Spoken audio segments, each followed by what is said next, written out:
Hello, everybody. Welcome back to Every Day is Friday. Before we dive in, make sure you remember to subscribe so you never miss an episode. Subscribe. Let's get into it. Today, I'm sitting down with Khyler Vick, the backyard daredevil. You might have seen his insane videos online, like jumping off ladders onto barbed wire trampolines, diving from rooftops into trees, or crashing through tables like it's nothing. This is my disclaimer warning. Do not try any of these stunts we talk about on the podcast. Khyler Vick is a trained professional. Khyler, welcome to the show. Trained professional is thank you. Thank you. Thanks for having me, man. That No, was a it's my beautiful pleasure. intro. Yeah, and for the listeners who may not be familiar with your line of work yet, can you give us a quick rundown of who you are and what you do? Yeah, I'm from Salt Lake City, Utah, and I did grow up Mormon, and I think that kind of helped influence me to want to do something like completely opposite of that. So I first watched Jackass and CKY when I was like 15 years old, and just became obsessed on like an unhealthy level to where I was like, I want to do that too, and and recreate what those guys did after they told us not to. So. I've Yeah, I just been want jumping into trees for almost like 15 years now. Like I'm gonna be 30 in a few months, which is crazy to think about. And I've been doing this like since I was a sophomore in high school. that So is yeah, I used to. incredible.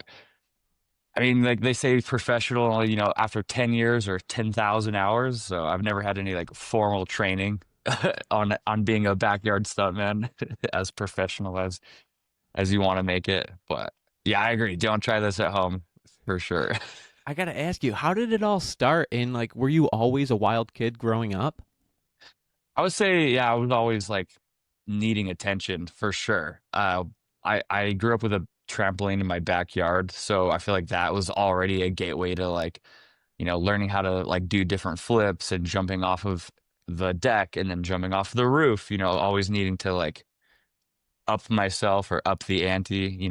I got into skateboarding when I was like 8 years old, setting up the little plastic ramps, but then it always was like making little games of it where you like set up obstacles in front of the ramp to try to gap over, almost like really miniature, like Evil Knievel style, like gapping the buses, but they're like, let's put trash cans in front of the ramp and see how many we can gap just as children. And I found that falling was way easier and way more entertaining to watch for my friends. Like, oh, like I can go and like purposely eat shit on my skateboard or bike or whatever, and it's way more hilarious. And I'm better at it than actually trying to get good at this thing and right away. Um, and yeah, what influenced me honestly was back in it was 2011, Ryan Dunn had passed away, and they made this tribute movie for him on MTV that like I don't know, it really hit me like somewhere deep that I was like, oh wow, like he's remembered for something that not a lot of people do and is like really admired for. And I was like, I feel like I could do that. Not saying that what he did was easy, but I don't know, just like it felt like relatable in a way. Cause like what kid hasn't gone through a jackass phase, even before jackass, like I feel like teenagers always had a phase of doing some wild shit with their friends. So Was watching Jackass and is that what made was that what made you want to start recording these stunts on the internet? 100% watching Jackass made me want to do what I'm doing for sure. My dad took me to see Jackass 3D in theaters when I was 14, I believe, at the time. And that was my first ever like Jackass experience, like full blown, because I was never really like allowed to watch them as a kid. I remember my dad would watch it on TV or he'd like rent the movies from Blockbuster, and I was like so intrigued by like what I was like seeing on these like cases, but he's like, you're not allowed to watch that yet. But I guess 14 was old enough to go take me to the movie and watch it with me. Um, and then I got a hold of like the CKY movies. And for those of you who don't know, CKY was like Bam Margera and his crew back in Pennsylvania. And in those, he made four DVDs, and they're like it consisted of like skateboarding, stunts, pranks, skits, just like all around like silly behavior. And those all came out like before and during the like Jackass TV show back in like the late 90s, early 2000s. So like I'm obviously like a little like later to that generation, but I mean, I feel like even cavemen were doing dumb shit to like entertain their little like cave buddies, you know, like they had to have been.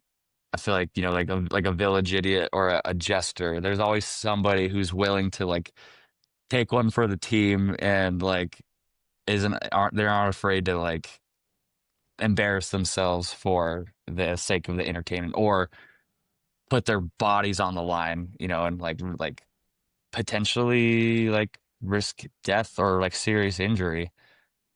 So, I mean, it doesn't make any sense to me either. Like, I'm the one doing it, and I'm like, I don't fucking get it. I mean, Like, has I anyone just from something calling me to do it. Like, I don't know what it is. yeah, has anyone from like Jackass ever reached out to you? Because I mean, your stunts you do from like jumping off rooftops onto trees, from jumping off ladders onto barbed wire trampolines. I mean, this is incredible stuff you're doing. Thanks. Um, so throughout the years, I've met Steve-O a handful of times. Like when I was 16, he came to this comedy club in Salt Lake called Wise Guys, and that was before they made it like a rule or a law that you had to be, I believe, 21 to go to the comedy club. So back then, you know, I wasn't even 18 yet, and I met Steve-O for the first time, and I asked him if he would be able to kick me in the balls, and he agreed at first because I guess I looked like I wasn't a minor at the time until he found out I was only 16, and he's like, "Oh man, I can't do it." Like, I'm sorry, dude, I can't hit a minor, you know. So, and I saw him again when I was 17 and 18, convinced him to hit me in the nuts finally. So that was like the first like taste of interaction with any of the Jackass guys. Um, Literally just this year, I linked up with Chris Pontius and a couple dudes from Australia called the Marty and Michael. I'm not sure if you've heard of them. They're a couple wild dudes, and we did a little collaboration video. And Chris Pontius is like such a sweet, like normal dude, like so easy to talk to. Like I was starstruck for like a second, but then he makes it like easy to just like feel like you're talking to like a regular guy.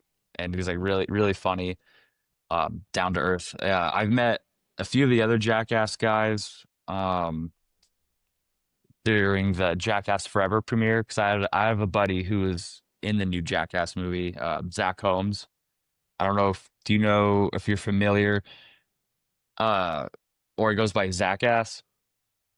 Um, he's the dude who skateboarded into like this pile of cacti, like big fat dude back what was that 2016, 2017. Him and we had a TV show together back in 2017, came out 2018, called Too Stupid to Die.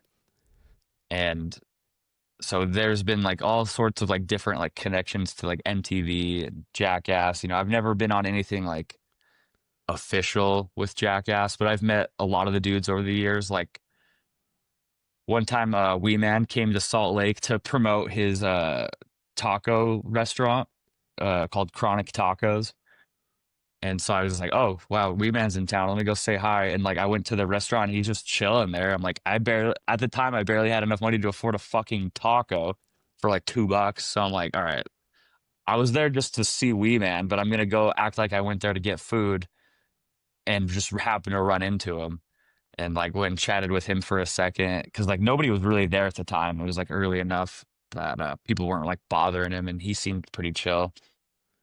You know, it always Um, seems like you're trying to top the last performance you had, you know, being a daredevil. I mean, how do you come up with these ideas for these crazy stunts? yeah, trying to top yourself can be pretty dangerous. Like sometimes you see a lot of like honestly, there's so many other stunt crews that do like Jackass style backyard homegrown stunts that like sometimes we like can influence each other. Of course, the main influence will be like, you know, Johnny Knoxville, Steve-O, Bam from like all like what they've done. But you might see something in like a movie that's totally like not real or doable. But you're like, I'm gonna like actually try to do that without any like Hollywood assistance or like I said, other stunt crews from around the world. You'll kind of like, oh, they did that. I'm gonna do that. Uh, and add fire or add glass or add barbed wire. Like you kind of like it's like you're adding combinations of tricks on top of the stunts. Like oh, he jumped off a roof into boxes. Well, I'm just gonna do that and add a front flip and light myself on fire. So you just and that like then that turns it into your own like little stunt. You're not copying them to exactly to the T. There's certain stunts that are like it's it, nobody like owns, so anybody can go out and like push their buddy in a shopping cart into a curb. Like that's kind of like first grade, the entry level like stunts. Nobody's gonna be like, oh, fucking like he stole my idea. It's like who hasn't done that with their buddy at least once or pretended to? Like you like hop in a shopping cart, like oh, like you're just kind of like getting a little like there's so much power behind the handlebars right there when you have somebody inside. And then Sorry, there's dude, this people chair is like you that crickety. stack up three of them on top of each other, three shopping carts, and then push yourself into a curve. Yeah. So that idea came from obviously doing shopping cart slams, but these guys named the Dudesons from Finland, they way back in the day did a shopping cart like pyramid thing where it was like four, three, two, one, and they had somebody on top and pushed each other into like different like trees and bushes and whatnot. And I wanted to do that, but I was like, what if I just did a straight up like tiki tower or like like I don't know, and see how many I can stack straight vertically, which three I thought was going to look a little higher. Like three is cool, but I would like to try to like maybe stack two more, get the stack a little higher. It's so sketchy. Even being up, it was maybe 8 feet high. We kind of had to do it like a Russian nesting doll of shopping carts. So it was like we got like a big Costco shopping cart and then a little Walmart cart. And then we went to this like little arts and crafts store. It's like a tiny little shopping cart and put that in on the very top and then strapped them all down. And yeah, I've never seen that be done ever. And like who would in their right mind like want to do that? But like you do try to, I don't know, be the first to ever do something. And there's times where I've even had dreams. It's very rare, but like I have a dream that I'm doing stunts or filming and like I'll come up with a brand new idea. So then you're, oh shit, I should write that down. And then usually once you wake up more, you're like, oh yeah, that's not even like a real idea. I was just a little tired. But You have some of the most incredible stunts I've ever seen. I mean, you from jumping off a tall church building onto a tree is simply incredible just to watch, for one. And then from another one of yours is jumping off a ladder onto a barbed wire trampoline. Can you dive in both those stories for me? sure, yeah, yeah. Let's do the barbed wire trampoline. So I have some friends back east. So I'm from Utah, like I said, and I have some homies that are from Virginia, middle of nowhere, Virginia, and they started doing their own like backyard wrestling. I don't know what you'd call it. It's not like really like WWE. like it's not official. They're called POR, Profits of Regret, and they've been doing like homegrown stunts even longer than I have. They're a little older than I am, and then like I want to say it's been 7, 8 years since they started their own backyard wrestling. I don't know what to call it, like program, like their own like uh federation. It's like very just like super low key, but they've done like some serious stuff and I've like some made some ripples in that community for sure. My buddy JJ is like super gnarly and he also comes up with crazy ideas. But the concept of a barbed wire trampoline has also been around that scene for probably since like the late 90s, early 2000s. People have been building those contraptions and throwing each other into them and jumping off of like different heights into these trampolines. So like I just wanted to jump into it to feel what it felt like. Like I wasn't wrestling anybody. There was no match going on, but my buddy had built one and it was on his property. So I was just curiosity got the best of me. I'm like, all right, let's get the cameras rolling. I take my shirt off and bring the ladder over. It's like I'm gonna try to like swanton bomb off this ladder. I think it was like an 8, maybe a 10-foot ladder into the trampoline. And it actually wasn't my first time jumping into it. If you watch the video, I'm like, oh, this happened last time. But the first time I had like a hoodie and a leather jacket on to protect my skin. But what happened last time was my hair got caught. And that's like almost the worst part because you're just sitting there. I have really long hair and I'm like laying in spiky barbed wire, not able to move while my head's just stuck like fucking like Velcro, like in a spider web.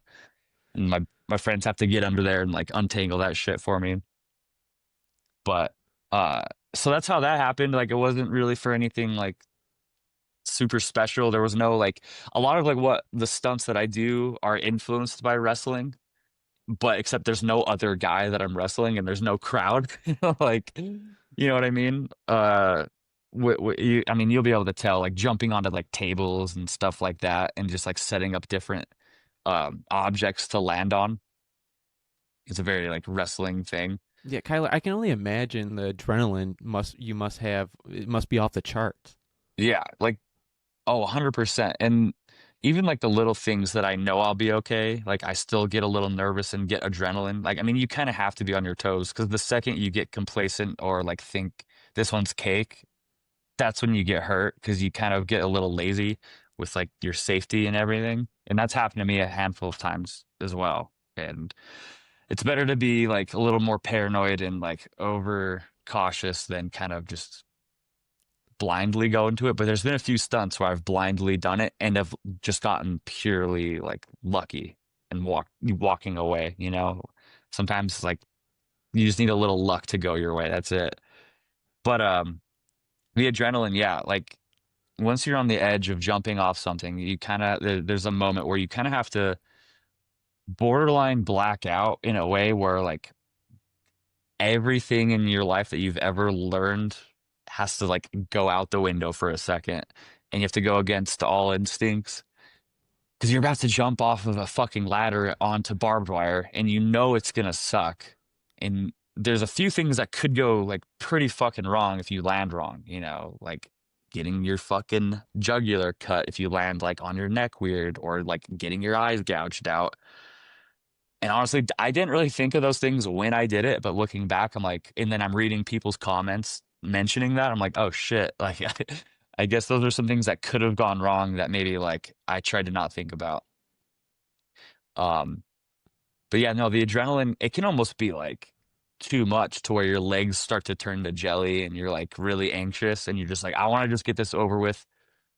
This isn't even like fun right now, but after I do the stunt is when it'll be fun because then you have the footage and it's like you have that release because right now the adrenaline you're like bottled up and you're like, and I'm sure a lot of people could like attest that do what I do, like even Knoxville, like I've heard him talk about when he's ready to like get hit by a bull, he doesn't want to do any talking or hanging out. Like he just wants to show up to set and do it and just get it over with as quick as possible. And I totally relate to that. Like you don't want to like, what are we doing here? Let's get it over with. It's like you think I'm really like excited to be doing like in a way I am excited because I know it'll be like gnarly. There's a difference, I guess, than it's not like you're painting a picture. You know, it's Yeah, and not so chill. you've done some dangerous, very dangerous stunts before. I mean, I don't know what it feels like to jump off a building onto a tree like you do, Yeah. and then basically I mean, you've done it multiple times now. Yeah. I mean, the church was so high up, that building on the of the church, and you jumped off of it was simply incredible how you just jumped on the tree and just landed on the ground eventually. But I mean, you went through the whole tree, and then another time you've done it, you landed on a fence. Yeah. The fence one, that's definitely like the tree jump that like heard around the world for sure. Um, okay, so like getting into that, I was 15 and there was growing up in Utah, there's churches every other corner. They're on every other block, and there was two in my neighborhood, and one of them had a bunch of trees around it. And that's how I got into it. Like I just had my buddies boost me up on this roof, and it wasn't terribly high. It wasn't super crazy. So it was like I felt pretty comfortable with like jumping into it, and I found out right then and there, usually with the spruces, you jump in and you don't really have to try very hard to get stuck and like hang on. You borderline could like be you could have your arms tied behind your back, and if you jumped in such a way, you're just kind of gonna get like stuck in a crevice or at least slowly fall through. Obviously pine needles and branches aren't really like that soft, but when you have all this adrenaline like pumping through you and like your body's kind of crashing through, you're not really like feeling it in the moment. All the scratches, after the fact, you're all covered in cuts and they're pretty like superficial, nothing too bad. But like jumping into trees is something that I've been doing for almost 15 years and for some reason hasn't gotten old. And I do get like giddy and excited when I drive past a new spot that I haven't seen before. And 99% of the spots are like in illegal, like residential or like, private property. Like I've even seen some that I've done like that are on the next to like a McDonald's building or like an apartment building. And I've climbed onto these roofs and have just said, fuck it. Like I'm gonna hurry and go for it. And if people are watching, they're kind of speechless and they just sit and watch. Nobody's really like calling the cops. And I'm usually I try to be in and out as quick as possible. And yeah, the adrenaline on that is unmatched for sure. But it's that type of adrenaline is a more of an excitement. And sometimes I'm pretty scared, but it's less than like if I'm about to get hit by a car or do something that I like really know I'm gonna regret. But when I did the one where I landed on the fence, the future for that outcome was extremely blurry to where like I didn't know if I was gonna be okay after I jumped, but I had an idea of where I needed to jump in the tree to be able to like be okay. And I had scoped that tree out like 4 or 5 years prior and wrote it off, said it wasn't doable, and kind of like washed my hands of it because and a lot of people were like, that's too much. Like you're gonna fucking it's like 40 feet high. Yeah. And I go back. This tree jump now happened like 2 years ago.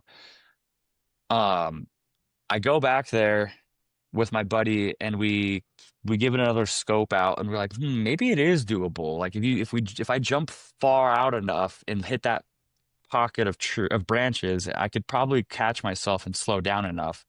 So I've done a couple jumps where I'm like, I've thought the same thing. This is not even remotely doable. Like I need to walk away. But then I'm like, fuck it, let's do it. We're here, and then it turns out fine. I get caught by the tree, and it hurts a lot. Because sometimes the branches don't slow you down, but if you hit the middle of the tree, like the base, it'll stop you dead in your tracks, and it's like hitting a wall almost. Like I've had it a few times where like my legs all like swollen just from like the impact. But I noticed in the fence tree jump, there was an area of branches that like weren't there. So it was like some over here, none right here. I'm like, I gotta avoid that area. And when I went up top, I couldn't see where that area was because there was like a top canopy of branches that kind of like disguised the whole thing. And it was a far leap, like out as far as like a drop. And I don't know why I like ignorantly thought I could make it and hold on somehow. And that's one where I'm like going against every instinct, every like voice in my head that's telling me to not, and that I should walk away and just going for it. And I was almost like so scared that I don't really remember feeling anything before. Like I was almost like weirdly calm. Like I said, I didn't know if I was going to be okay or not after the fact. So I kind of was just like, let's see what happens. And I jump, and obviously it's a huge jump. And I hit the first top branch, and I quickly realize I'm not being slowed down, not even close. I am not grabbing onto anything. I'm like falling, and I'm like, wait, and in my head, I'm like waiting to hit the ground very violently. Like I'm waiting to like get really fucked up. I'm just like, oh man, this is so bad. This is a bad idea. And I hit one last branch that was sticking out towards the bottom that's right above the fence. And I'm pretty sure that's where I hit my like spine and my ribs. And it flipped me over and I land like literally if you slowed it down frame by frame, I hit balls first on that chain link fence on the bar. Like literally nothing else hits, not my stomach, not my hip, not my feet. Balls first onto this fucking metal bar and I bend it. And when I get up, I'm like quickly doing a body evaluation. I'm like, and the first things out of my mouth are, how am I okay right now? Like if you watch the video, I'm like, how am I okay right now? And I hop over the person's fence and I'm like, holy shit, dude. I couldn't believe that like my legs, arms, nothing was broken. I wasn't bleeding anywhere other than like a couple small scratches. I wasn't, you know what I mean? Like you would have thought I was just like gonna be like gutted. And my girlfriend was there. She had flown in at the time we had a long distance relationship. And she had flown in that day. And I'm like, hey babe, we're gonna go film this stunt real quick. Do you want to come with and help film? That'd be great. And she's the one that got like a really crazy bottom angle. And it just looks like I fucking died. Like my guts are gonna be like hanging out. And obviously everybody probably thought I just died. And most of my homies didn't want to show up for that. So there was only like 3 people there to like help film and watch the stunt go down. Everybody else kind of like made plans that day, like, oh, sorry, can't make it. But that one was fucking insane. And I didn't go to the hospital. I don't have health insurance to this day. Like after turning 26, getting off my parents' insurance, I just haven't gotten around to it. I don't have like a steady like career that gives you health insurance. And I don't like make enough money to be able to pay for like good health insurance. I did have Medicaid for like a month or two, and then it went like whatever. Uh, but yeah, man, looking back, I'm pretty sure I broke at least 1 or 2 ribs, and I know I hyperextended something in this elbow. Because for a few months I had some crazy like like ligament or like something damage in my joints to like I couldn't do like any push-ups for a few months. And like that's something like as of recent years I've taken like more seriously than ever is my health.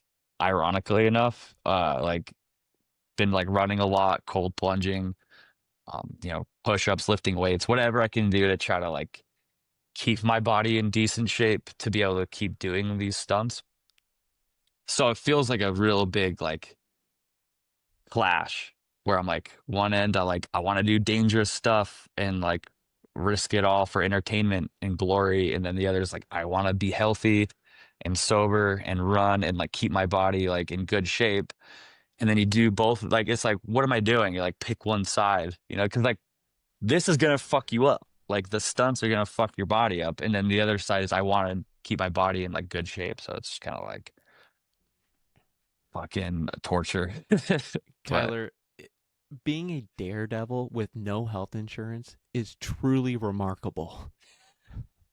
yeah. Yeah, it's pretty fucking dumb, huh? With that being said, I mean, what's one of the most dangerous things you've ever done being a daredevil? Oh man, dude, every year I could probably list at least 5 different things Just that are name them like, off for me. I mean, you light yourself on fire. You do blow darts, yoga balls. I mean, can yeah, you dive into some of those?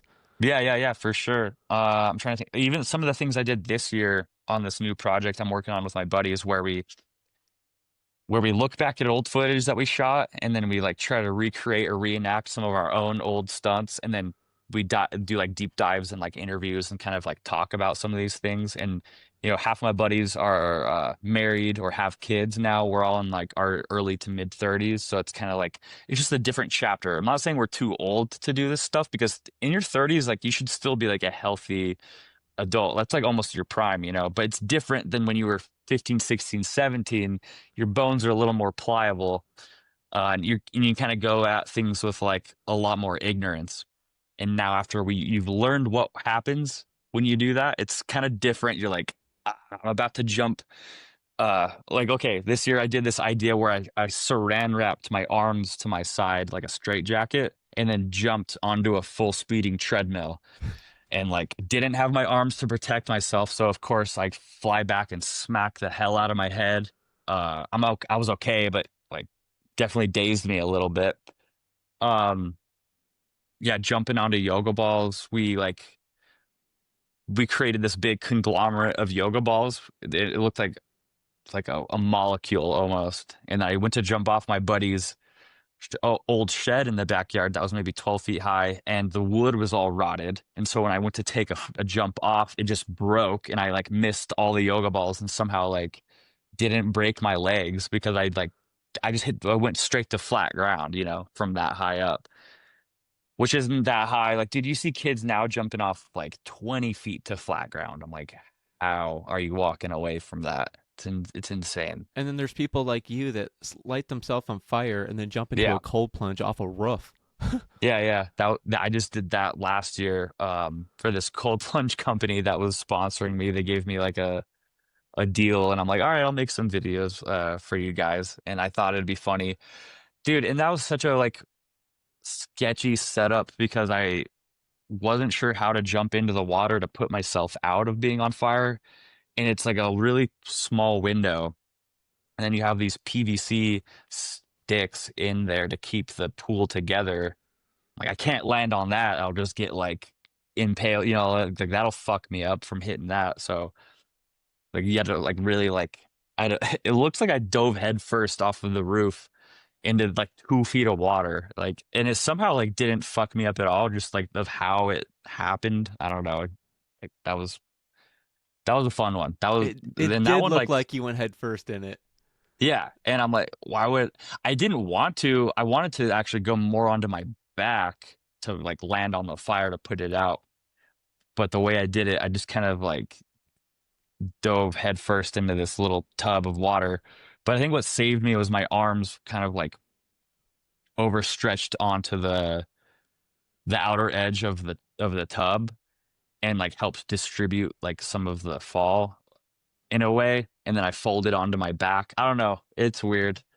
Um, yeah, like a bunch of other stuff, playing with like staplers, like you said, blow dart guns, Yeah, can I ask you? I mean, nails, thumbtacks. yeah, I mean, there's so many. You put a screw through the side of your mouth. Yeah. Yeah, I've never seen that one be done before. I like to say I feel like I'm the only one that's ever done that with no pre-existing hole or anything. I just had my buddy screw my cheek to a piece of wood, and we took it out and screwed it the rest of the way through my face and healed up just fine somehow. Like that that kind of stuff doesn't bother me as much because I know I'm not gonna die. There's no like huge bodily risk other than some cuts that will heal. Obviously, you don't want anything to get infected, but it's just more of like a mind over matter, like pain tolerance situation. And I've done some pretty fucking painful things, like stapling my fingernails together with like one of those big heavy duty staplers. I shot a BB gun into my like chin point blank, and I still have the BB like lodged in there. I don't know if you can see it. That's incredible. I mean, not many people can say they use pain for entertainment like that. Not a lot of people, and nor should they. Uh, but yeah, I've learned that I can channel my like pain receptors pretty well, where you just kind of go into a place where like you just are very accepting of the pain. But I feel pain like anybody else when I'm getting tattooed or if I stub my toe or bite my tongue while eating and it still hurts. So that being said, when you're seeing me do all this stuff, I'm not on any drugs or alcohol or medication or anything. I'm not like I don't have anything else going on other than like I'm just accepting it and channeling it in such a way which it kind of sounds a little disturbing and masochistic. I wouldn't say I get off on the pain, but there's some sort of satisfaction that comes with like filming something dangerous or painful, and you got the shot when there's blood or people like gasping, like "Oh, holy shit," you're like, okay, like that looked good. We know because sometimes you have to do something a second, third, or God forbid, a fourth time to get the shot because the first two times in my eyes, don't look crazy enough or gnarly enough. And I've done that where I look back on the footage and the first time would have sufficed. I did it an extra 10 times for what? To try to like make sure I did it crazy enough or not like committed to the thing, but it's like, no, that was so unnecessary. Like getting hit in the nuts or whatever. It's like it it all looks and hurts and people can relate to it. You don't have to like do it again. I don't know. It's hard to explain to like everybody listening. For like most of your normal listeners, I'm sure like don't know how to relate to anything I'm saying, really. Like it's probably like I sound like such an insane person right now, but I feel pretty sane for the most part. I Well, I'm feel gonna like recommend everyone go to the description down below and go watch his content. It's truly remarkable. I mean, you with yoga balls. I mean, yeah. you went on top of a yoga ball downstairs. I mean, Oh yeah, yeah. you taped a yoga ball onto a bike and you pretended it was a bull and you ran right into it. Like it's just Yeah. truly remarkable stuff you're doing. And then like a couple times you did it with a car. Yeah, yeah, yeah. Oh, so that was back in 2015, and that was my first ever stunt that I did with a car. And since then, I've done a handful of others. What do you think was gonna happen? I mean, I That's a good question. The goal was to actually take a step or two on top of the car first, and then like have the yoga ball like bounce me off of like the windshield or something, and like be a little more graceful or less impact. Like like it was very like. can you walk the listeners through what you did? Okay, so we were on my buddy's property in his grandma's backyard, and she has a big backyard, and I had my daily driver of a vehicle that we had ended up spray painting to look really like a junk car, like it was all, like flames and dicks drawn all over it. And I tell my best friend that I've known since first grade to drive at me 20 miles per hour while I stand in front of the car holding a yoga ball. The only thing I had for protection was like a full faced helmet, but I was wearing a t-shirt and jean shorts. And I learned quickly that when you do that sort of stunt with a car, like the windshield will shatter and you'll get cut everywhere.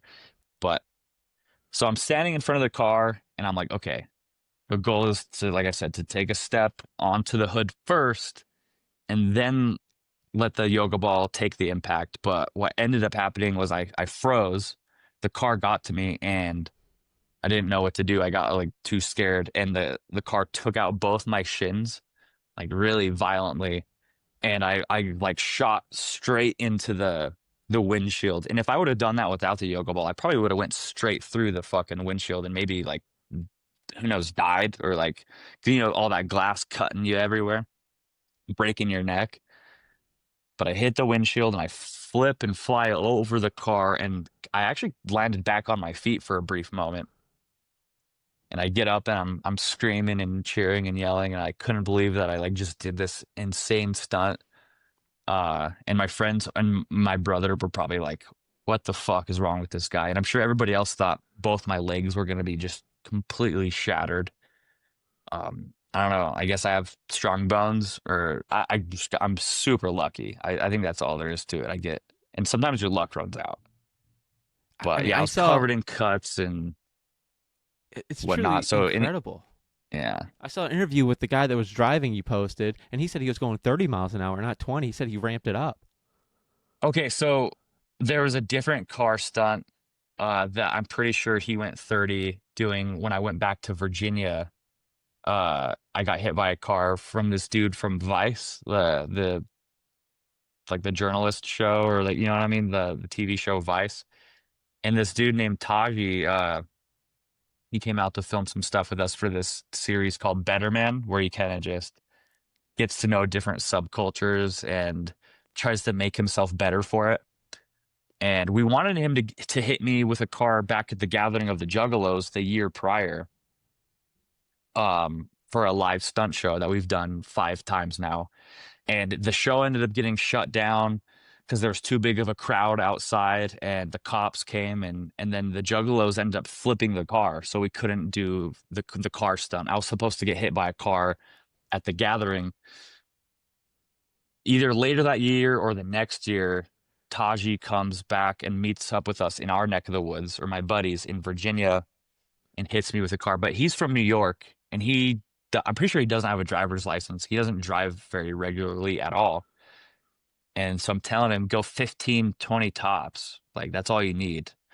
And right before he's like 15 feet away from me, I just hear him rev the engine, like almost like pedal to the metal. Like, and I would guess that that car was hitting 25, 30 for sure by the time it hit me. And the next day, like from my neck to my toes, I was like, every muscle in my body was just stiff as a board. I was so sore, but nothing was broken, nothing was cut. You know, I took the impact pretty well, and luckily the car didn't run me over or anything. It was kind of a tight spot where we did the video. But yeah, I've gotten hit a few times by cars, and most of the time, what hurts a little more is when you hit the ground. If you do it right and you hit the windshield properly, and you're wearing like protection, at least like a leather jacket, you're not going to get cut, and the windshield acts kind of as like a brace. It kind of like takes some of the impact a little bit. The ground is a little less forgiving. Yeah, I mean, But even your fails turn into wins because they go viral. yeah, couldn't have said it better, man. Literally, like, you want it to go as well as possible. You want to walk away, and as long as you are able to walk away and you're alive, if it goes horribly wrong, that's sometimes better than it going right. Because like sometimes if it goes right, it's a little boring. Like, so it's a win-win situation because it's still a cool stunt, but if you eat shit, then people are apt to care a little more. Yeah, So the ground is not so forgiving. no, dude. And I did this stunt a few months ago where I have a buddy who owns a 14-foot half pipe in his property, and I wanted to ride it out on like a Power Wheel Jeep, you know, like one of those like kid cars, and I wanted to drop in on it and just kind of see what would happen. It was supposed to be pretty mellow, nothing too crazy, and we get there and I'm looking over the edge like, oh, that's pretty high, and it's vertical, but it almost like when you're up top, it looks like it's inverted just because of how fucking high and like the way it looks. And I'm sitting there like wanting to not do it, and or like trying to assess the situation and think like, how could we do this safely, or what could happen, what could go wrong. And like I knew like what would happen, and I just kind of hoped that it wouldn't go that way, but I had my buddy push me over the edge, which looking back I wish I would have put the back wheels over the coping of the half pipe and like maybe tried to like drop in a little bit. I still probably would have ate shit, but what happened was we were farther back on the deck of this half pipe, and I just had my buddy push me over, and I just went ass over tea kettle and landed head first from 14 feet high to the bottom of the wooden half pipe. Luckily, I was wearing a helmet, but I got knocked out, and I'm sitting there laying on the ground. I don't remember any of this, and I start snoring in the video, and I'm out for like 2 minutes, and my buddy who pushed me thought he just fucking killed me. And my two other camera friends are just freaking out. They're trying to pour water on me to like wake me up. They call the ambulance, which got there in like record time. Like literally took them like less than 5 minutes to get there. And luckily I was okay, but like I woke up and I'm like, oh, my shoulder, my back, what happened? Where I was like for a second didn't know where I was and like why I was in so much pain. And then it hit me like, oh yeah, the stunt. I'm guessing it went wrong. I'm guessing it didn't go according to plan. Like, no, dude, you landed straight on your fucking head. Do you have people in your life that tries to stop you from being a That, daredevil? yeah, no. Unfortunately, I think I'm sure most people would like me to stop, but they know they're not going to really talk me out of it. So they either kind of just support from a distance, or there's very few that try to help set it up safely. Like I said, that one I just went into with such blind ignorance and just like all these years of like getting extremely lucky, I thought I was just gonna get lucky with this one too. But what ended up happening was I broke 6 ribs, separated my shoulder, broke my wrist, had to get stitches behind my ear, cracked my sternum.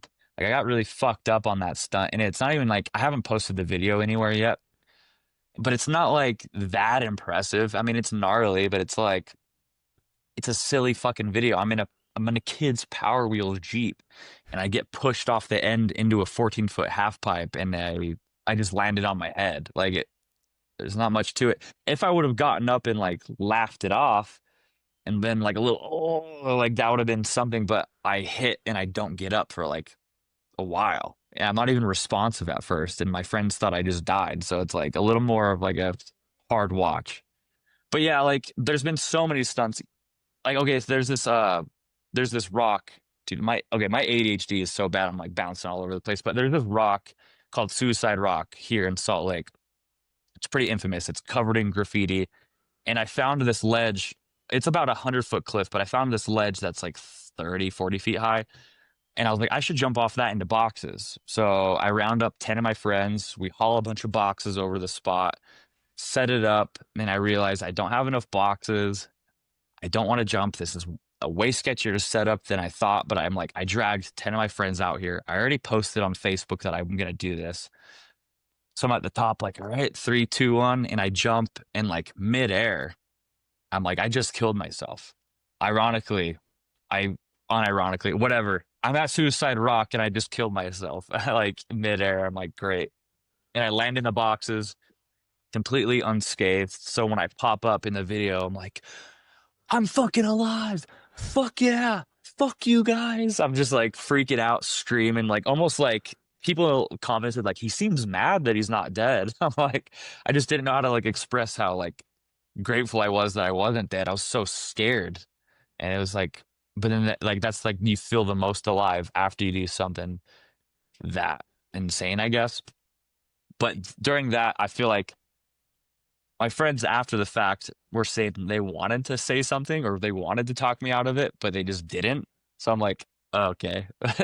One of them said they swear they said something. I'm like, no, you fucking did. You did not say anything. You did not try to talk me out of that. Yeah, But right. You don't want to ruin the fun, but like safety still matters. 100%. I mean, I've had friends where they add their 2 cents, like, I don't know about this one, or oh, this one's super gnarly, like that one seems sketchy, but they're never like, Khyler, don't do it. Please don't do it. I beg of you to don't do this stunt. They've never tried to talk me out of it like that. And if anything, I look for approval from whoever I'm with. I'm like, this will be good, right? Like I should be fine, right? Like this will be I should be able to be okay. And I like try to like make it make sense. And I think sometimes they just tell me what I want to hear, but that works because if I go into it with confidence, I'm more likely to be okay. But if I'm up there like hesitating or like more unsure, then that's like when you will make a mistake or if you don't fully commit and you get a little more hurt. But I mean, it's literally sometimes, just a roll of the dice. yeah, I mean, sometimes you do stunts with your friends. And for example, I mean, what was it like doing the blow dart body piercing challenge? Oh, that was fun as hell. That was super fun. And like I said, that sort of stuff doesn't freak me out. I'm like I that gets me excited. Like I know it's gonna suck when I blow dart my big toe and I had a blow dart lodged into my big toenail, but it's hilarious to watch and it's like I love getting that like shock value reaction out of people. But like most of my other friends are down to participate and they're maybe a little more freaked out than I am, but they're down, except I have one buddy named Chase who we had done the blow dart challenge over 10 years ago. And he's such a little fucking pussy. And he wants to be a part of it and hang out. But when it comes down to like actually doing the thing that we're doing, he wants to do anything he can to get out of it or not participate to the fullest. And the first time we did it, we just pierced his ear. But he was so scared, he was like about to cry. And the camera guy was like, dude, 6-year-olds get their ears pierced, bro. Like, why are you freaking out? Like, it's just a blow dart through the ear. Like, you're going to be fine. Granted, the first time we did it, we pierced his ear and the blow dart went into his temple. and we couldn't pull it out because it was stuck in his head. And that footage is lost because back in the day I used LimeWire, and LimeWire completely like wiped my hard drive.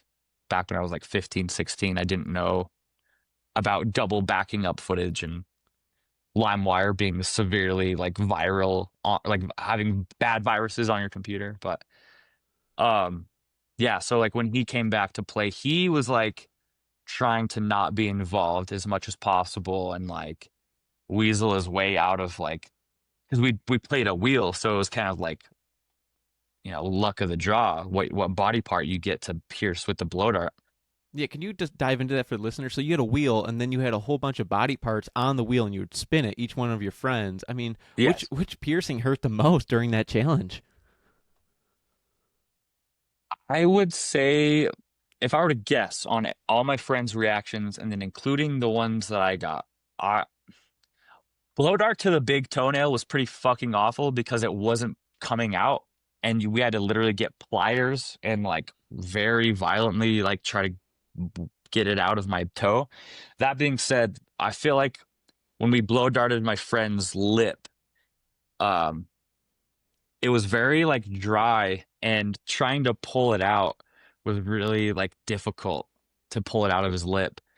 And his lip ended up like swelling up like twice the size. And I don't know if he had like an allergic reaction or what, but it was like not like healthy, like swollen. I was like, dude, that looks really like a food like a food allergy, you know? So that one looked pretty bad. Um, my buddy did his finger, and I know how that feels, and that always fucking sucks. There's a lot of like nerves in your fingers and in your hand. Um, the least painful one would have been like butt cheek or ear, wouldn't be too bad. But what else am I? My buddy did nipple, and we accidentally just shot it like straight into his muscles, and it didn't really like pierce his nipple very well. But yeah, that was like so the game was like a wheel of misfortune, and we all took turns spinning the wheel, and whatever body part you got, that's what you had to pierce with the blow dart. And there was no like winner or loser. There's no, but it's just like just do it. Like don't pussy out. And Chase, the fucking guy who hates doing stunts but wants to be around it, um, he got foot, and he was like getting ready to blow dart his own foot. I'm like, just let me blow dart it, dude. It'll be fine. Like, you don't have to worry about it. And he wouldn't let me. And then he ended up running out of the garage where we were filming and was like trying to like talk his way out of it. So I like grabbed the extension of the blow dart, and I learned that you can also use that as a second blow dart gun. And I shot him in the kneecap with a blow dart and counted that as his turn. And so when we did the second round, I ended up getting the foot, and that's when I decided to shoot the big toenail because I thought that'd be the craziest. And then he got nostril, which he took like a champ, by the way. Like I don't know, maybe he was just like in a different place mentally, but he pretty much just like stonewalled it and like gave everybody a no sell, no reaction after the blow dart went up into his nostril. But that was a fun game, and I feel like it's relatively easy to do. Like just don't shoot each other's eyes out. I mean, do you see yourself doing stunts like this forever, or do you want to shift into something new? That's a good question. Back when I first started, I couldn't see myself doing anything else. And I never even saw myself like living to be like in my mid to late 20s or even 30s. So I didn't really see a future in it. So I would just like we're just kind of going day by day. We'll just see what happens. I don't know. I don't think I had a death wish per se, but I kind of like wasn't worried about what I was going to do with my life career wise. And as I kept posting videos online, career opportunities would fall in my lap, or paid gigs would just kind of happen without me like really having a 5-year plan. But looking back, I wish I would have like maybe did that, so then I would be more like set financially and have more of a game plan. Because yeah, now I'll be 30 in a couple months, and I don't know how many more years I can keep up with doing these like super insane stunts. Like, yeah, I would love to. I would love to like have something on like a bigger budget and like create a full movie or a TV show again, and like I like the bigger picture stuff. I hate making stuff for like short form, quick content like Instagram Reels or TikToks or whatever because people see it and scroll past it and forget about it in like 2 seconds. At least with YouTube, the content will live on way longer and you can like kind of go back and like type in a specific video you want to watch again. But I've been removed and banned off YouTube 4 different times now. So trying to monetize and make a living off of YouTube videos isn't really like a thing. So I've like shifted over to Patreon and uploaded all my old and new videos to Patreon. And right now we're in the works of that new project that I was working on this year. We're trying to get that on some sort of deal with maybe Roku or Tubi or something, hopefully here soon. If by the time this comes out, I don't know how quick the turnaround is. Like we're literally like on the last steps of being able to like pitch this to different networks, this project that I've been working on. I'll tell This is you just this like much. volume Your vault. content is so entertaining. Thank you. Thank you. Dude, and like it's crazy. So as a side job, I work at a bar. I work at a club and I'm the door guy. I'm just scanning IDs. It's a super easy, chill job. And like all the time, more than ever, I've been getting people coming up to me and like recognizing me for my videos. Sometimes people that didn't even know I'm from Utah. What the fuck? What are you doing here, bro? I follow you on Instagram. That's crazy. Like I love the videos. And it always feels good to get that like in-person interaction and like approval. Like, oh, that's why I do it. Like that's what makes it worth it because people are like at least entertained. Some people will even go as far as saying I'm inspiring, which I think is pretty fucking crazy to say like what I'm doing is inspiring you at all. That's pretty But sick. that being said, it would be good to like find a way to somehow shift but stay in like the same vein of entertainment and same like industry of like I love doing stunts. I don't think I'll ever like get bored of doing stunts, but it does get hard and tiring sometimes when it feels like there's little to no payoff and you're like working your ass off and you I mean, it's not all about like the money or anything, but you would like to be able to make a living off of it at some point. And when people in the internet want it for free all the time, and there's like a demand for it, but they don't want to pay even $5 a month to support it, it makes it like you gotta like make a decision. Or like I gotta do something that's more lucrative. Like if I started a podcast, which everybody is doing, obviously I'm talking to you, and it's like it's great. I listen to like mostly podcasts these days, just so many different things to talk about, and it's very interesting. Honestly, I've thought about getting into live streaming what I do, which honestly might be like the move. Because, dude, as of like literally the past few months, I've seen so much AI slop, and it's getting better and better each day.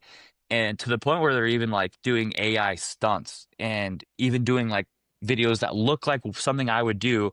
And now I'm getting comments of people asking if my videos are AI, which I think is fucking absurd and such a slap to the face. So if you're starting to live stream it and you're doing it live, then there's that like rawness and authenticity of like, you can't really fake this. This is like going out live to people.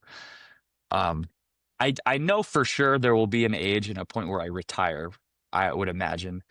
Um, or at least have to calm down a lot. Like maybe I'll get into like skydiving or base jumping, but it's not like as impactful as like getting hit by a car or falling off of like falling into trees and stuff forever. Because I feel like my body won't be able to hold like sustain that. I could see myself being able to do it into my like throughout my 30s though, if I keep my body healthy and everything. At the very least, maybe even into my 40s, depending on like what happens. Yeah, with all your years of experience, if you could give like one piece of advice to another person who wants to be a daredevil out there, what would it be? Oh, piece of advice for anybody who wants to be a daredevil, man. That's fuck. Okay.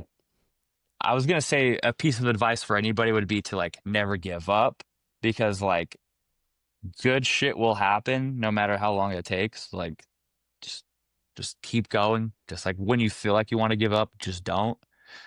And there's always something like good on the other side that like you weren't expecting.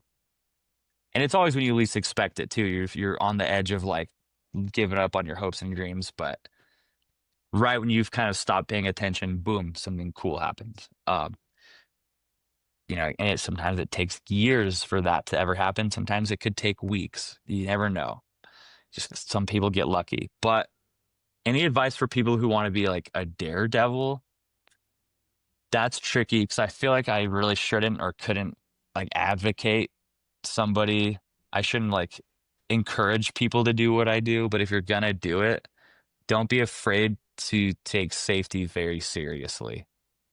It's not gonna be cool when you're paralyzed or when you're covered in third-degree burns or God forbid you die. Like that's not cool to your friends or cool to your family or anybody that happens to be watching. That's extremely traumatizing. And I'm sure I've traumatized some of my friends and family and whoever else, like my girlfriend, I'm sure. And that's not always like cool or fair. But if you're gonna do like, like try to be smart when you're being a dumbass. Like if you can help it, that'll go a long way. There's a lot of longevity to like wearing a helmet every once in a while. There's been times where I didn't wear a helmet and maybe I should have. Fuck it. So what? Like I'm still here, but No, that's very good advice. And like you were saying earlier, with me at the podcast, you just gotta stay consistent if you want to achieve anything out there. And motivation is not it; it's discipline.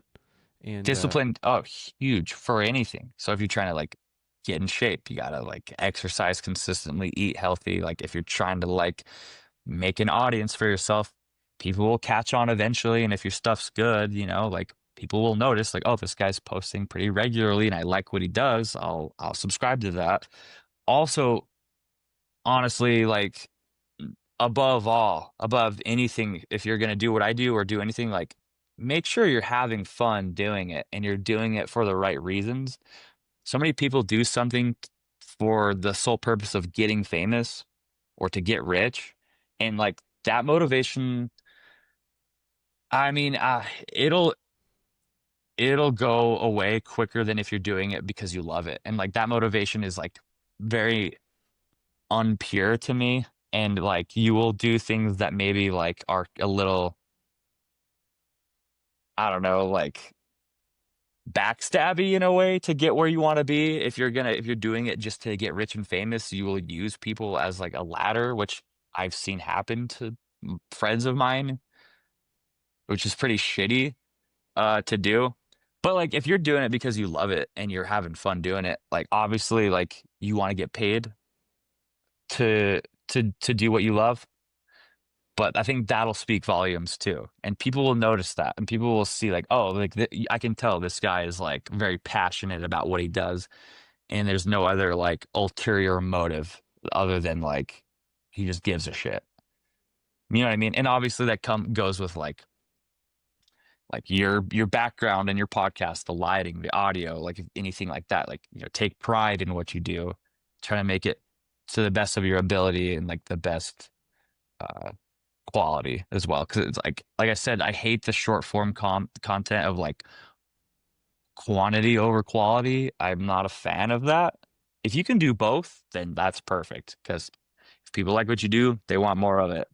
But I feel like I talk a lot and I'm like rambling now. no, but But basically what you're saying is do it from love, not for love. yes, and sometimes the lines can get blurred for sure. After you do it for a while, like maybe you're doing it for approval of anybody and you can get lost in that. Do it for yourself. Maybe you do it for your friends too, because it's like a group effort.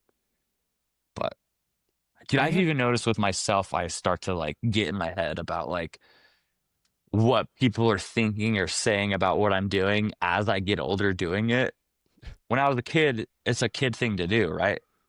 As an adult, ugh, is this like a bad look? Especially, who gives a fuck if it's a bad look? So many people are like entertained by it. So many people also hate it too, but like that's not for them, clearly. And I'm a pretty normal person. So if they were to like talk to me or get to know me, like most people think I'm a crackhead or like a redneck or an alcoholic or like I'm on some sort of substance that would influence my actions. But I'm just a fucking idiot. I don't know. I don't know what to tell you. Well, let's talk about legacy. I mean, what do you want people to remember you years from now? Legacy is huge, and I think that was a big also driving force on like why I'm doing what I do because I want to be like remembered for such a thing. Like I said, Ryan Dunn's legacy was like very impactful to me.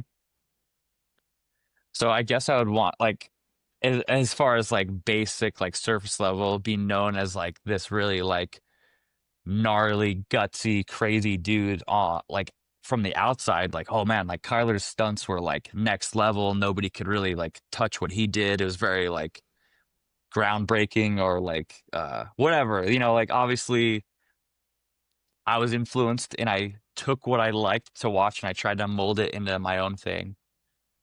And if people remember me purely for like the entertainment value of my videos, that would be great.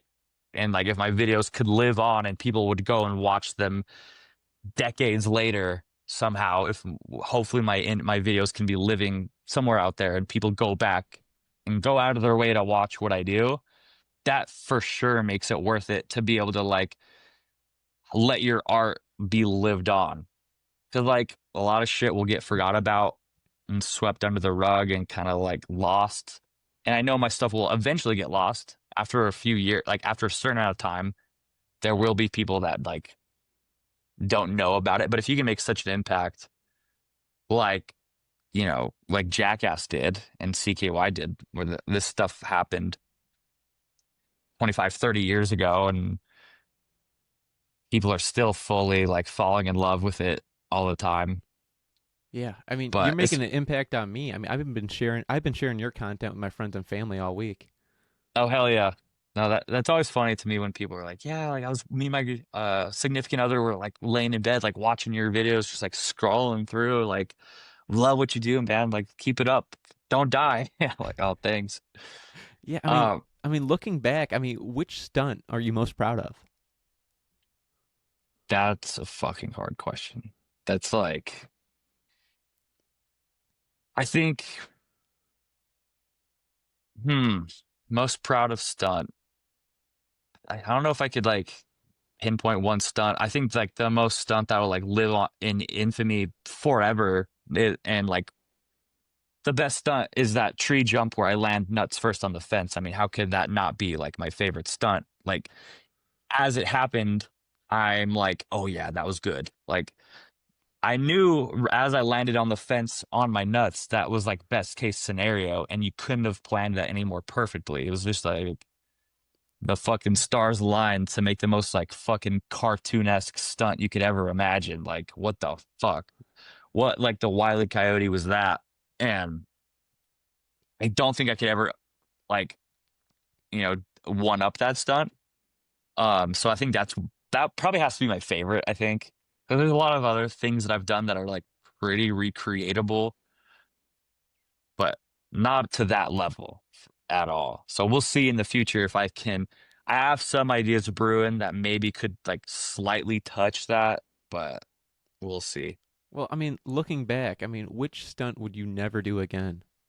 That one, I would never jump like that specific spot.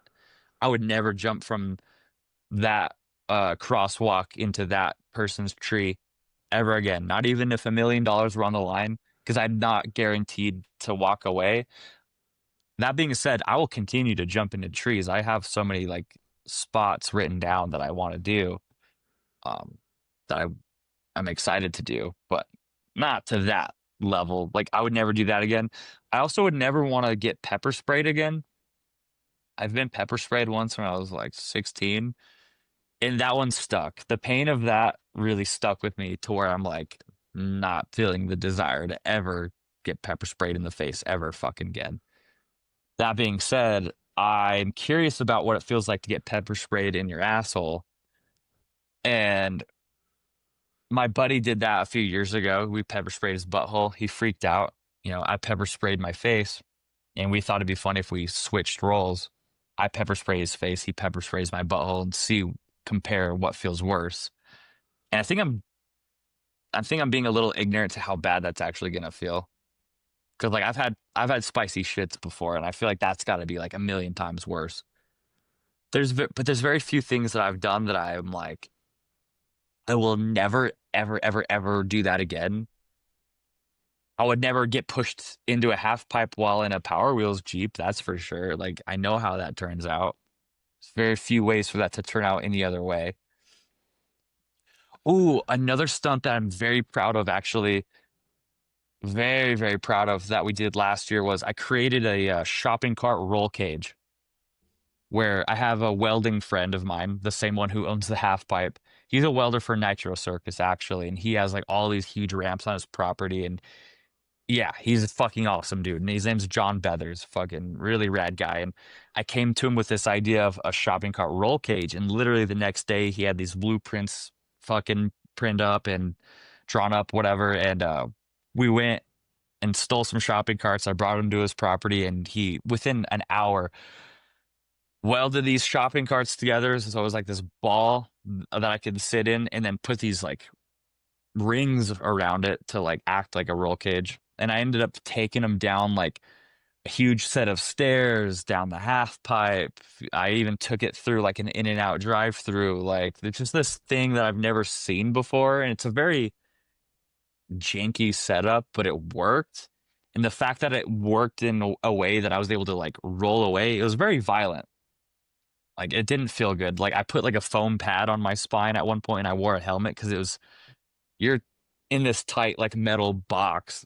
It's very like jarring for sure when you're getting, it's like you're in like a fucking washer machine just getting through the spin cycle.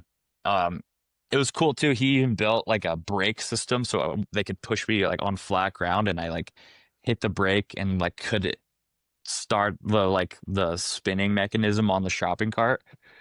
I feel like we could do it again and do it better and more efficiently and maybe less janky, but like for that prototype of that idea, I feel like it was fucking awesome. And I've never seen anybody do anything quite like that before with a shopping cart, at least. You know, people have made go-karts with shopping carts. People have made little roll rings on like four-wheelers and stuff.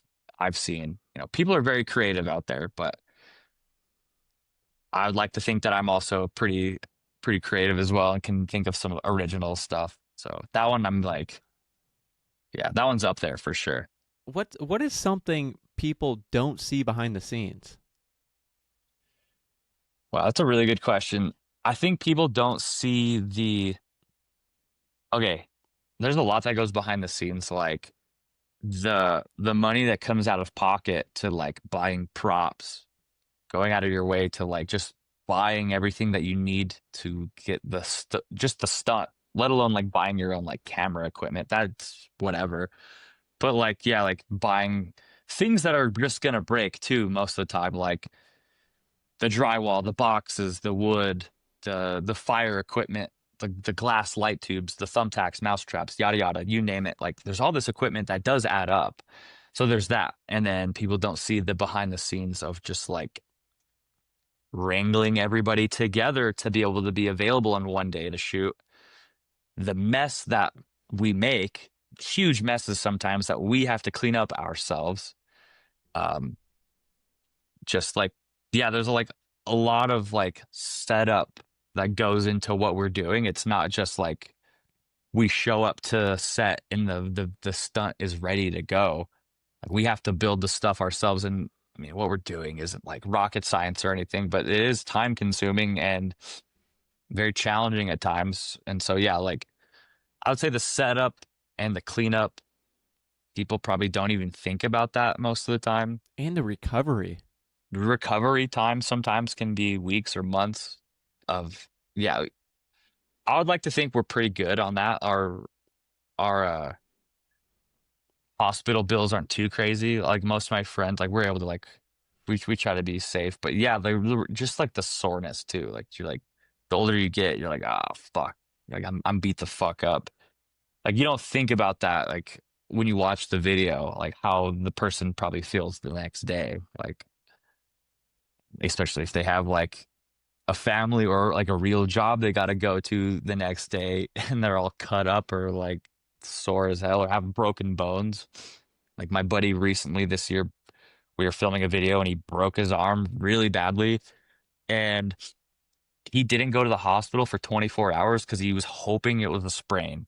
But you could literally see a bump in his arm where the bone was broken. It was completely like this. The bone was like totally separated and broke the fuck out of his arm. I don't know how it wasn't protruding from his skin. And he's like, "Oh, I've felt this before. I think it could be a sprain." Like, dude, you're insane. He even came back the next day to finish whatever else we were filming just to watch. And then I drove him to get an x-ray, and it was so broken. And the doctors couldn't believe that he hadn't been to the hospital for like over 24 hours after the break. And it took him like a week to actually be able to like schedule a surgery and like go in and like reset the bones. Like, it was, dude's tough. What you do is such a tough circle of always trying to go bigger. I mean, do you ever Yeah. feel pressure of trying to top the last episode? Yeah, I feel pressure constantly, especially the pressure of trying to top yourself or just trying to stay entertaining, even being at that same level that you once were, and wondering if you still have what it takes to like be as crazy and gnarly as you once were. But I think we also have different standards, and to your everyday like watcher, they could see something that was like way less gnarly and think that it's still crazy or entertaining. So I'm trying to get better at taking a step back and real and like watching it through a different lens and being like, okay, this is still like very dumb, very crazy. Because yeah, it is very challenging to like try to think of like new ideas that are like people get bored of watching the same stuff over and over, so you always are trying to find like different ways to like reinvent something or make it more crazy. But like you can't like it's gonna plateau. Like you hit a point where you can't do it any crazier without like without a budget. First of all, having a budget. This is all super backyard budgety, like out of pocket. We don't have anybody funding what we're doing. So there's that. You can only take it so far with that restriction alone. And then having like the property to film some of this stuff at, like, there's some shit we just like go to like a public park or like I see a tree like out in the wild. I'm not like, I don't have like some of these people have these big like warehouses or big properties to be able to film their videos on. Like, we don't have that. Not yet, at least. I mean, there's a So, reason why you're called Backyard Daredevil. yeah, yeah. I do find it very fitting and fun to be called that. It's not like an insult to me. Like, it's pretty cool, I think, to be called like a backyard daredevil. Because like a regular daredevil is like evil Knievel. That's when I think of daredevil, like somebody who's like jumping motorcycles and cars and lighting themselves on fire on like a bigger scale or like usually in front of a bigger audience too. It's like a live audience thing. And we're kind of like usually not doing things for a live audience, just kind of for ourselves, literally in our own backyard or in our own neighborhood. But like, All for entertainment. yeah, yeah, all for the sake of entertaining you assholes. Like, I one day would I like to be a stuntman for like Hollywood videos or Hollywood movies or even just like small like B movies.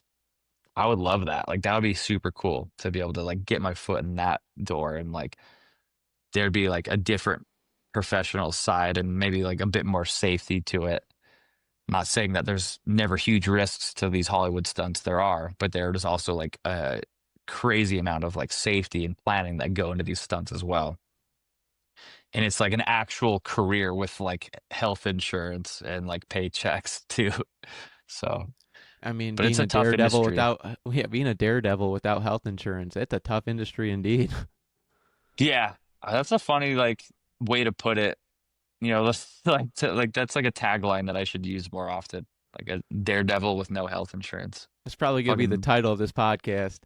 yeah. And this is the Friday mindset part of the show. I want to dig into your journey, the moments, and your mindset that's shaped you. I really want to ask you, what's one of the best pieces of advice you've ever received? Ooh, keep the dream alive. Somebody told me that once. And that's kind of when I passed that advice of like never giving up, like keep the dream alive and good things will happen. Like quote, like literally my friend texted me that like he was like 10 years older than me at the time. Well, he still is, but I was like late high school, just out of high school, and I got that advice, just like keep the dream alive, like keep it alive no matter fucking what like at all costs, and like good things will happen. Yeah. Um, What's one of the biggest risks you've taken recently? I think one of the biggest risks that I've taken recently, as far as stunts goes, was I would have to say it's got to be that half pipe stunt that I did. That was just like some blind ignorance risk. But I mean, I've been taking risks on like this project that we've been working on called Blockheads, which was like the name of the original stunt crew that I made back in 2011 with my friends.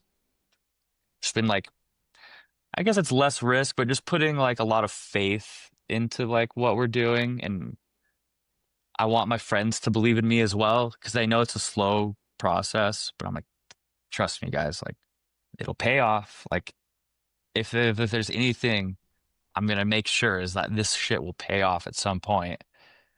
So it is a risk. It's a huge risk. I'm like putting so many hours into like editing and editing and editing and then filming and trying to like use my resources the best I can. And you know, it can be like pretty draining physically and mentally at times when it's like only because like you don't have like a solid team.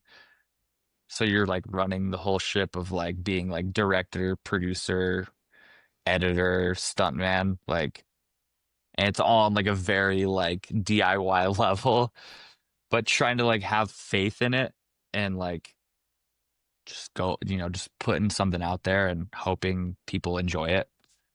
But Yeah. I feel like maybe that's less risk, but I mean, hell, you like every time you do something dangerous, there's risk involved. So like recently, like the biggest risks, every stunt that I've ever filmed is a big risk.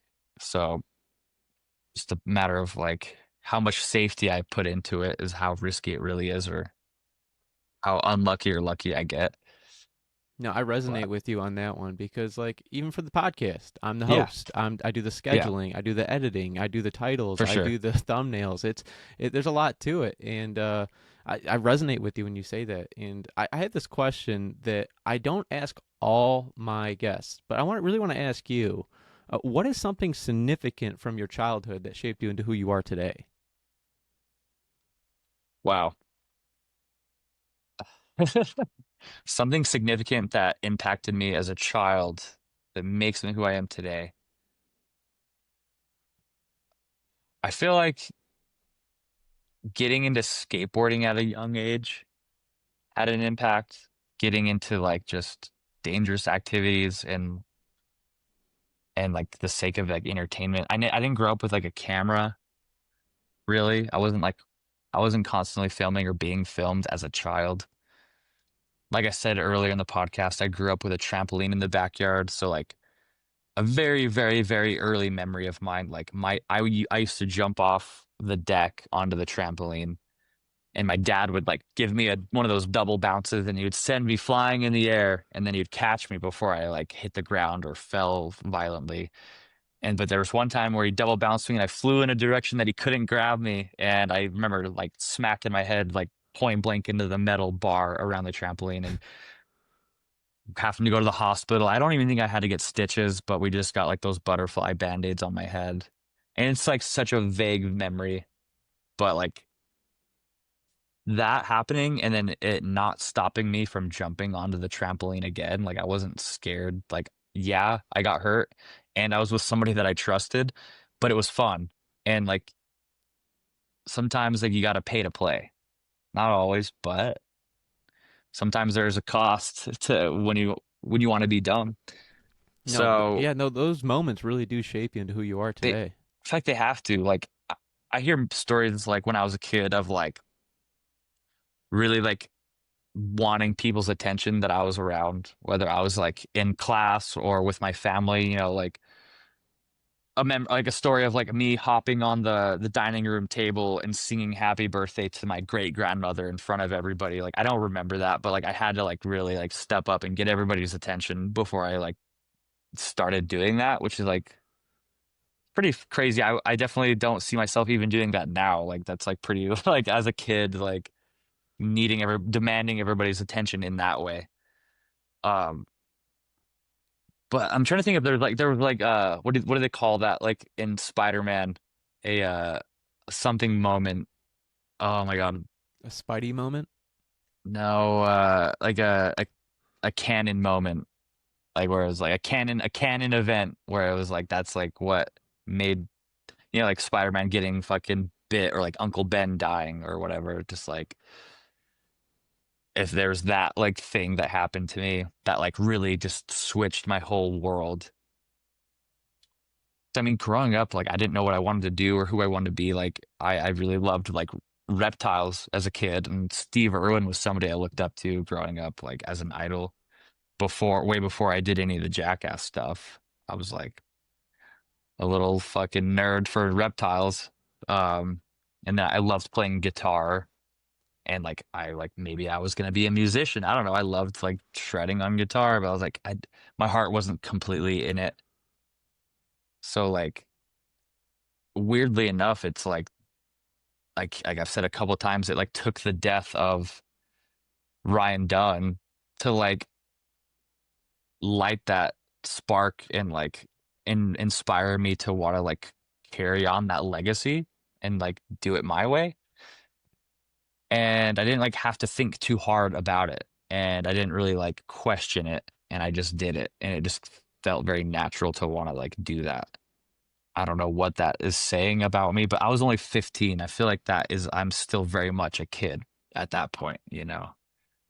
Yeah, But there's always moments that really make us pivot our life in a different direction. I mean, what if you never had that trampoline, or what if you never yeah, died? It's like those questions always are what if, but they shaped us in who we are today. I mean, what if you never walked into that room with those people in there and got you this, client or something like that? You never know. yeah, Put yourself in the situation, put yourself in the right rooms. You might get yeah. lucky.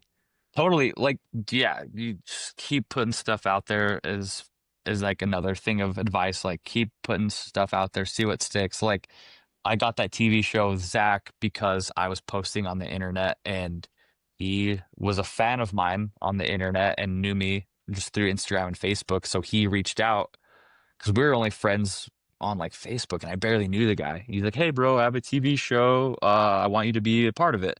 Because he had recently gotten famous from filming with Steve-O and stuff like that, and like before Jackass Forever.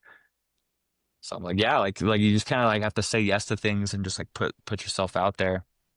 Another crazy thing that I can't believe we didn't even touch on at all, and we've been going for an hour and a half now about, but I uh I was 22, almost 23 years old when I flatlined in the hospital from a stunt that went wrong.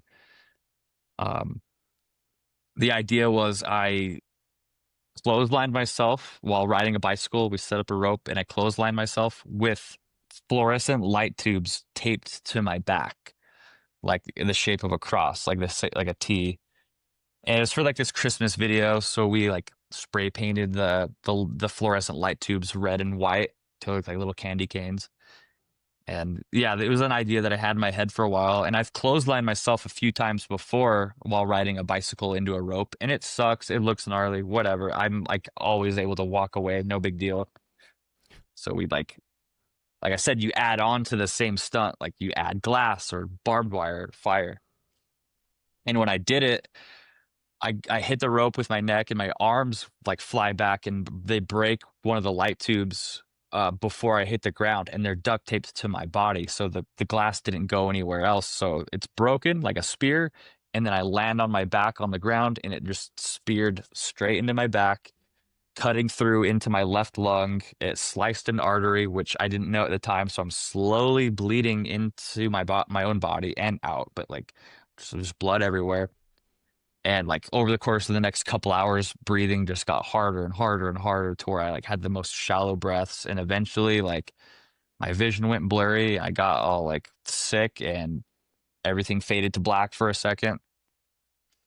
Next thing I know, like the doctor's above me. He was giving me chest compressions, and like they had to like I had flatlined for maybe 30 seconds to a minute. Nothing too insane. Like they didn't have to like zap me back, but they had to like, get my heart pumping again. And I had lost about half the amount of blood you're supposed to have. Because they thought I just had like, so I had a bunch of glass broken in my body, but like I wasn't like bleeding or anything that they could tell from the MRI. So they're like, we'll go into surgery in the morning. We'll cut you open and take out all that glass. Because I like partially punctured my lung, but they're like, the bleeding will stop naturally on that. Well, they didn't know that I was still bleeding and bleeding, just like a sieve, just and my whole left lung filled up with blood. And I just like my heart just didn't have any more like blood to pump really, so it just kind of stopped. And then they got me back and I went into emergency surgery. They gave me a blood transfusion, which was fucking crazy to be like awake while they're doing it because I'm like shivering from the cold donated blood that's going into my body. Um, like I'm cold on the inside. That it was really fucking weird feeling. And they pumped me full of ketamine because they can't put me out right away. They have to do all these other things to get me prepped for surgery. But like that's like the easiest way to like kind of get you separated from all that's happening to you. I'm like on this huge like trip as I'm like getting a catheter shoved down my dick hole. I'm getting blood pumped into my body, and I from there I don't remember, and I'm just kind of like going through like time and space kind of, and I'm like in my head I'm not the one that's getting surgery, and like this horrible thing didn't actually happen to me. Somebody else. I'm kind of like envisioning it from like a third person perspective. Like I'm not seeing my body. I'm not like floating above my body, but I'm not like accepting that it was me that's under the knife either. Which is super strange. And I'm like teleporting through just all these like kaleidoscope visuals and like had like a vision of being back at my home, like my childhood home. It's just like super crazy.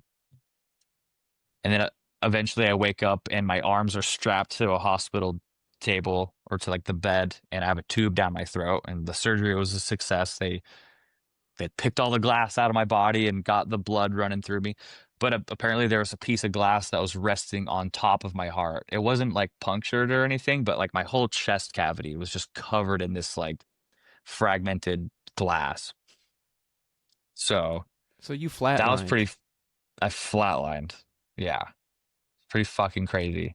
And I was like so young too, like not even 23 years old yet. Like that was December of 2018. I would have been 23 in February, like two months later.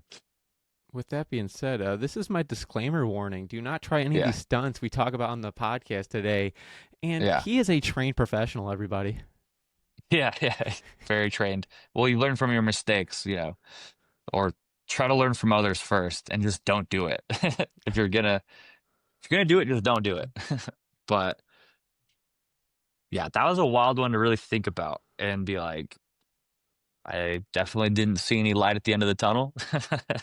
It just felt like going to sleep. That's all, like it was very like not to like undersell it. Like, oh, it was nothing. I just, my heart stopped beating for a few seconds. No big deal. So whatever. But like how I don't really know how to process that. Like how could anybody? Like it was more traumatizing for everybody in my family around because I had friends in the room and my dad that watched my eyes roll in the back of my head and like watched the life leave my body. Like that must have been the worst thing to ever see. Like watching your own kid die in front of you essentially, and everybody gets pushed out of the room. They don't know what's going on.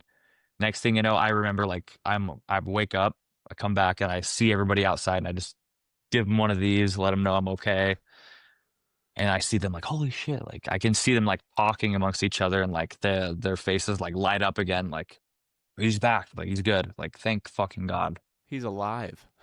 Yeah. It's like that would have been tragic. And it's always like a stunt that you wouldn't think would be. I thought, oh, I'll land on my back. The light tubes will shatter into small pieces and I'll get very small little cuts on my back like I've done time and time again with these little fucking things. It's not usually very life threatening at all. It's very like minimal cuts. Sometimes maybe I could use a stitch or two, but I just super glue it or rub some dirt in it or whatever. But yeah, that one was pretty fucking bad. Wow. I mean, Yeah. I don't even know how to bounce off of that, but Yeah, I know. Like, yeah, I should definitely. I'm so glad we ended with that on that note. well, I I don't know. mean, I don't know how we didn't talk about it before. Like, there's all these different things I've done. Like every year, I've been doing this for 14 years. So like within every year, I always film a good handful of stunts. And so I'm trying to like recall and remember everything is like can be tricky. And it's crazy to think I have filmed a lot this year, but this year out of recent years has been probably the more low key one, just because I got injured, so I had to stop from May to September. I couldn't do anything, and uh, I just like focusing like on my health again, and then I'm just now getting back into filming. Hopefully, like I said, these new developments are gonna happen with like the getting on some sort of streaming network, probably something cheap and free. And then maybe I want to start like doing some live streams, and maybe that can be some more like lucrative way to like entertain and make some money doing it and go from there. Who the fuck knows? Like the future isn't guaranteed. So do you have any stunt ideas for your future right now? I mean, do you have anything you want to share that's like, hey, it's back in my mind, I want to do still, and yeah, it's yeah. like, I have one idea that's in the back of my mind that's like could be shot very soon. I want to do a Roman candle war in the back of a sprinter van. So we're all in like very like tight quarters and driving like around and like while we're shooting each other with these fireworks in the back, like pretty much point blank. You see all these like Roman candle videos. Sometimes people are, shooting at each other from like dirt bikes or just in the middle of fields. And I thought, that's overrated and played out. Let's be in the back of a car, in the back of a van and shooting each other while somebody's driving around and like brake checking us. The original idea was to do it in the back of a U-Haul, but I don't want to have to worry about like burning that thing down or paying for the damages. I It probably would be okay, and you just wash off the firework marks on the inside of the van or the U-Haul. But that's like the most recent idea that I want to film. We were supposed to film it last week, but the camera guys were busy. I wanted to film it this Sunday, but now a lot of my other homies are busy. So like I said, that's a thing that is really hard these days, trying to get everybody like on the same page all the time. But Pit Viper, they're also from Utah. They're gonna send us some snowboarding goggles for eye protection for that video. So I'm also waiting on those now. That's like the most like I have a bunch of ideas written down, but that's like the most recent idea that I'm like close to shooting. I had to drive like an hour and a half to Wyoming because in Utah they don't sell fireworks. So I'd go to Wyoming, bought this big pack of Roman candles. So now we wait. Hopefully, like, dude, I hate filming stuff in the cold. So I'm like, I want to film stuff while it's still kind of warm out. I don't know how cold it is you're in New York, Michigan. Michigan. Oh, okay. I don't know why I said, are you in Eastern time right now? Yep, yep. Oh, okay. That's why. It's probably fucking freezing in Michigan right now. Is it not? It's not Is too it bad. It's not fall. too bad It's yet? it's just October. It's Okay. probably November. It gets a little bit more chilly. Okay. Yeah. I mean, fall can be unpredictable. Like we get Hmm. all seasons here in like Salt Lake, and obviously you do too, but like there's times where it snows on Halloween night. And there's times where it doesn't snow at all, even into Christmas. And then it snows like January, February. But Now, do yeah, you, do you take any ideas from the comment section? very rarely, and very rarely are there any good ideas. I would be so down if people weren't complete fucking assholes about it. Like, yeah, you should get ran over. Like, we should let me and my friends beat you up. You should fucking shove that thing up your ass. Like, or like, it's never like, it's always like a smart ass idea. Just like, fucking, why don't you fucking kill yourself, dude? It's like, gee, thanks, man. Like, these are great ideas. Very rarely will I take anybody's idea unless it's like a fellow, like, stunt friend. And usually they actually will like come up with something I want to do.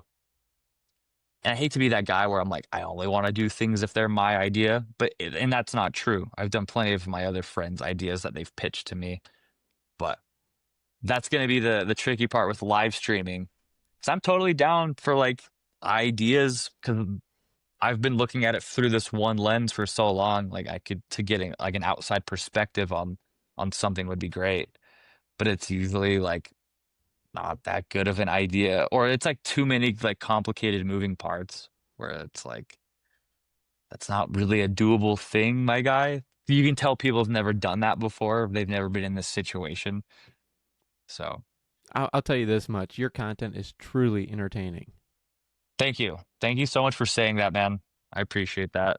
Thanks for having me on and let me fucking talk, talk, talk, talk, talk. No, I appreciate you sharing your stories and experiences. Yeah. I have this one question on every podcast. I really want to ask you. I mean, the show is called Every Day is Friday, and Friday is like a special energy when there's like freedom, excitement, or just feeling of Yeah. accomplishment after a long week. I want to hear from you. What does Friday mean to you?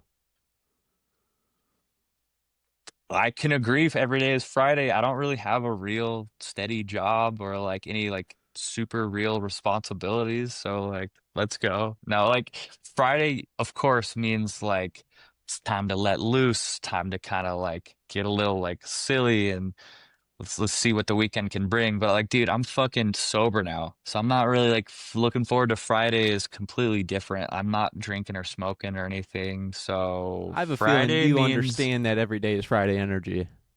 Yeah, every day is Friday, whatever. Let's go. Like I have a part-time job at a bar that's like I only work on the weekends and so it's like, there's I'm surrounded by the party vibes all the time throughout the weekend. So it's like every day is Friday. It's kind of like if everybody's happy, is anybody happy? It's like I don't know, it's not to drag it down. It's like that mindset is just kind of like I don't know. It's hard to like relate these days. Well, you're right on that. I Uh mean, everyone is going through something. Everyone. Yeah. Yeah, everybody. So it's like, yeah, like no, it's time to let loose. Like I totally get it. Like you've been working your fucking ass off every day this week. Have some beers. To me, as of now, Friday means we're 2 days closer to some football.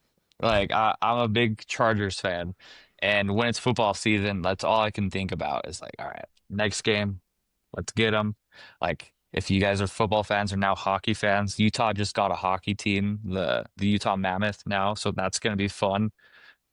And you kind of just want to like turn your brain off and like let somebody else fucking do some shit. I don't know. Like I get it. Like that's a good question though. What was the question? Every day is Friday. Like what does every Yeah, day what is does Friday every day is mean? Friday mean to you? What does Friday mean to you?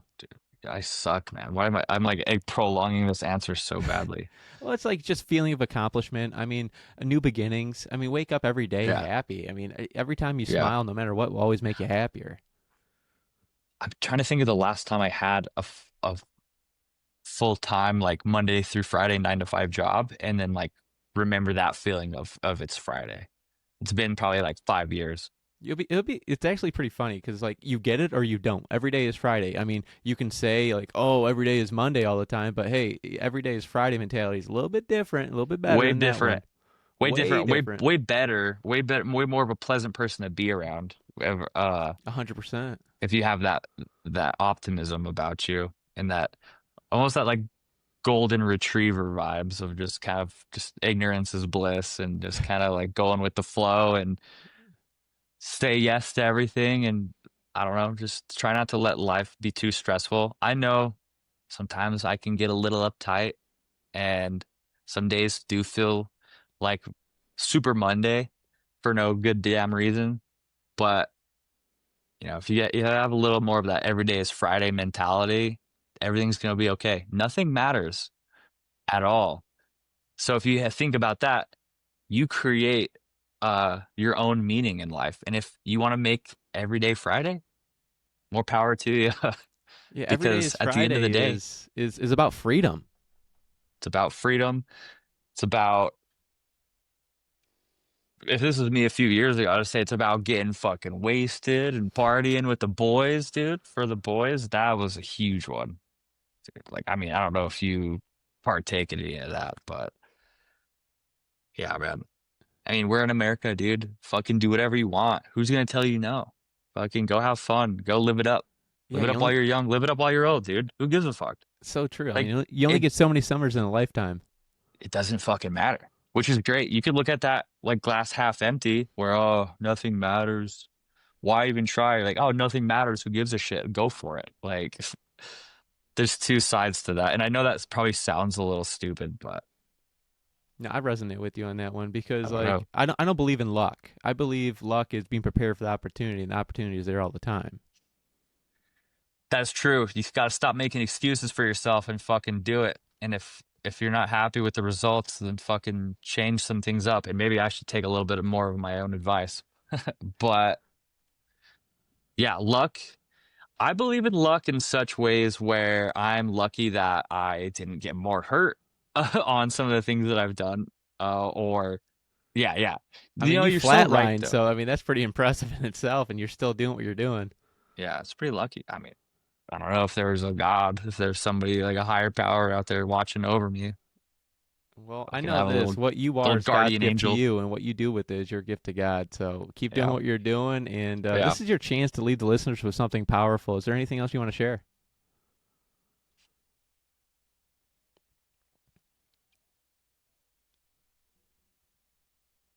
Peace.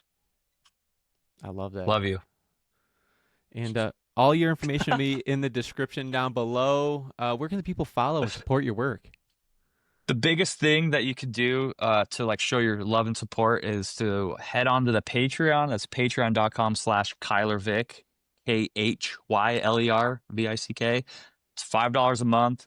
I upload every weekend, and that there's over 90 videos over there, exclusive videos that you won't see anywhere else because fuck YouTube. Sorry. They hate me there. Also, you can show your support for free on Instagram.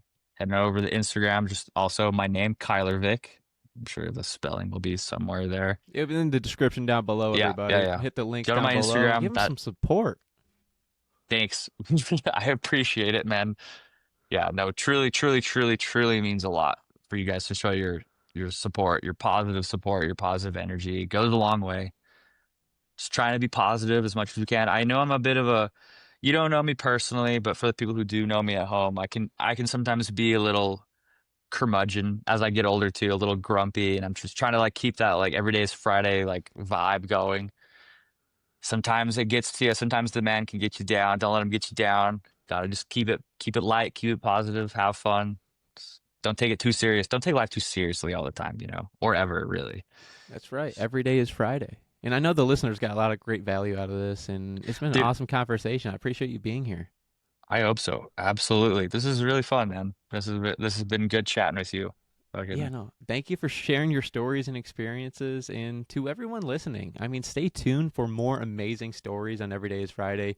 If you enjoyed this, make sure you follow and share and keep that Every Day is Friday mindset going. Stay inspired and make every day feel like Friday. Till next time, everybody.